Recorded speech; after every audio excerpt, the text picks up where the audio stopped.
Hello అండి, నేను మీకు ఇప్పుడు రాగి జావ ఎలా చేయాలో చూపిస్తున్నాను. చూడండి, 1/2 లీటర్ వాటర్ స్టవ్ మీద పెట్టాను నేను.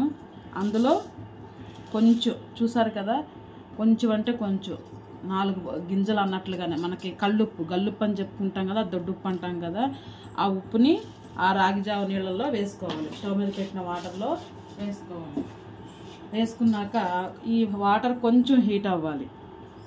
హీట్ అయినాక మనం ఏం చేస్తామంటే ఈ వాటర్ని ఒక బౌల్లో పోసుకుని 3 స్పూన్స్ మనం రాగి పిండి కలుపుకోవాలి అందులో. అది ఇప్పుడు మీకు నేను చూపిస్తాను. నేను చెప్పాను కదండి, ఈ రకంగా ఫుల్ స్పూను 3 స్పూన్స్ మనం రాగి ఈ విధంగా మనం రాగి పిండి వేసుకున్న వాటర్లో, అంటే ఏదైతే హీట్ వాటర్ ఇందులో పోసుకున్నామో అందులో 3 స్పూన్స్ ఫుల్ రాగి పిండి వేసి ఇలా కలుపుకుంటున్నాం అనమాట. ఇది హెల్త్కి చాలా మంచిదండి. చిన్నప్పటి నుంచి ఇస్తే ఇంకా మంచిది. దీనివల్ల ఫుడ్ డైజెస్ట్ మనకి ఎలా ఉంటుందనంటే అదంతా కూడా లోపల చాలా హెల్దీ అనమాట. హెల్దీ ఫుడ్ డైజెస్ట్ కూడా సరిగా అవుతుంది. ఇది పిల్లలకి ఇవ్వటం వలన పొద్దున్నే మనం బూస్ట్ పాలు ఇవన్నీ ఇస్తూ ఉంటాం కదా, వాటి బదులు మనం ఇది ఇచ్చామంటే వాళ్ళకి కొంచెం ఆకలి మెరుగుపడుతుంది. ఆకలి అనేది కొంచెం త్వరగా వేస్తుంది. మార్నింగ్ పూట డైజెషన్ అనేది కొంచెం తక్కువ ఉంటుంది కాబట్టి తక్కువ టిఫిన్ తిన్నా కూడా, స్కూల్కి వెళ్ళిపోయినా కూడా మధ్యాహ్నం ఆకలి మంచిగా వేసి ఫుడ్ శుభ్రంగా తీసుకుంటూ ఉంటారు. అలాగే దీనివల్ల నేనైతే మా పాపకి 6 months నుంచే, చిన్నప్పటి నుంచే ఈ జావ నేను ఇచ్చాను. అది చాలా హెల్తీగా ఉంటుంది. అట్ ద సేమ్ టైం దానికి ఎంత ఫీవర్ ఉన్నా కూడా చాలా హుషారుగా, ఎప్పుడు కూడా మంచం మీద కూర్చుని ఉండే పరిస్థితి అయితే నేను ఎప్పుడు చూడలే. ఎప్పుడు ఎంత ఫీవర్ ఎట్లా ఉన్నా కూడా చాలా హుషారుగా ఉంటుంది. ఎందుకు అని అంటే నేను సెరిలాక్లో అవన్నీ పెట్టకుండా ఇలా 6 months నుంచే దానికి రాగి జావ అనేది చేస్తూ వచ్చాను. చూసారు కదండి, మనకి ఇంత థిక్నెస్ వచ్చిందో చూసారుగా, ఎక్కువ టైం కూడా పట్టదు. సో ఇది ఇట్లా ఇంత థిక్నెస్ వచ్చి ఇంత ఉడికినాక దానిలో మనం బెల్లం వేసుకోవాలి. ఈ బెల్లం వచ్చేసి మనకి 50 గ్రాములు పైన పడుతుంది. ఒక 1/2 లీటర్ వాటర్కి మనకి 50 గ్రాముల పైన కొంచెం బెల్లం పడుతుంది.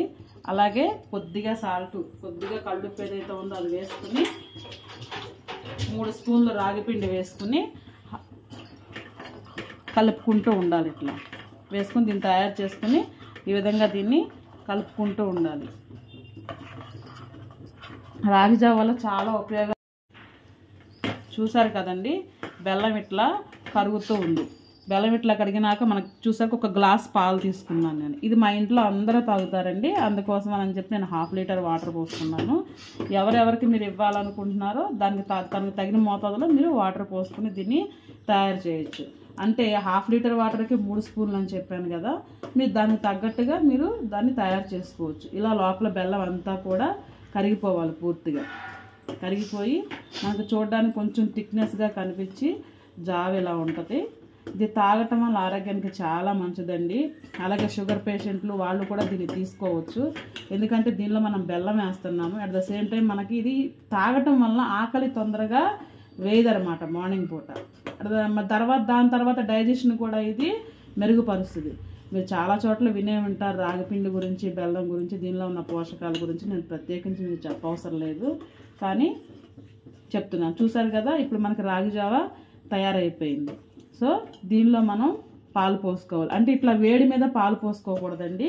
కొంచెం ఈ రాగి జావ చల్లారినాక దీనిలో మనం పాలు కలుపుకొని తాగటమే. చూసారు కదా, బెల్లం అంతా కరిగిపోయింది. అది జావ ఎలా ఉందో చూసారు కదా. ఈ విధంగా మీరు దాన్ని తయారు చేసుకోవచ్చు. మళ్ళీ మెజర్మెంట్స్ చెప్తున్నానండి, గుర్తుపెట్టుకోండి.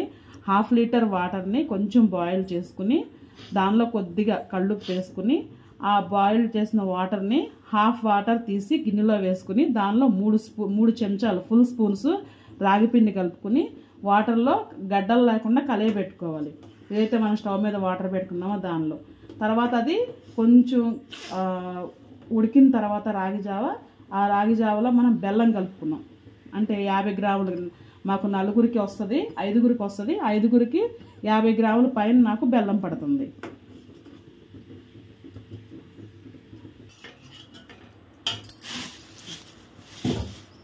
ఇటు పైకి చూపించు. చూసారు కదండి, జావ చల్లారిపోయింది. మనం ఇట్లా గ్లాసుడు పాలు కలుపుకున్నాం. ఆరోగ్యానికి మంచిది, హెల్దీగా ఉంటుంది. పొద్దున పూట్ల బూస్ట్ అది మానేసేసి మనం తాగితే కనుక చాలా ఆరోగ్యానికి మంచిది. స్టవ్ కింద మంట కూడా లేదు. చూసారు కదా, ఇందాకడే చెప్పాను కదా ఆఫ్ చేసేయాలి అని చెప్పి. ఆఫ్ చేసి చల్లారి పెట్టుకుని దానిలో గ్లాసుడు పాలు కలిపాను అంతే.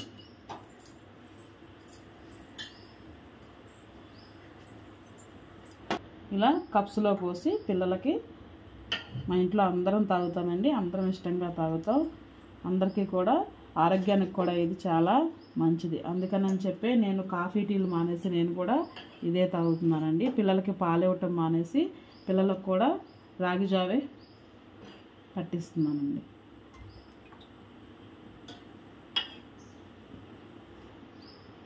ఆఫీస్కి వెళ్ళేవాళ్ళు, అలాగే స్కూల్స్కి వెళ్ళేవాళ్ళు సరిగా ఏంటంటే మార్నింగ్ ఫుడ్ హడావిడిగా ఉంటుంది కాబట్టి సరిగా తీసుకోలేము. అట్లాంటప్పుడు ఇది తీసుకోవడం వల్ల మనకి ఆకలి తొందరగా అనిపించదు, డైజెషన్ కూడా మెరుగుపడుతుంది. నా వీడియో కనుక మీకు నచ్చినట్లయితే సబ్స్క్రైబ్ చేసి లైక్ చేయండి.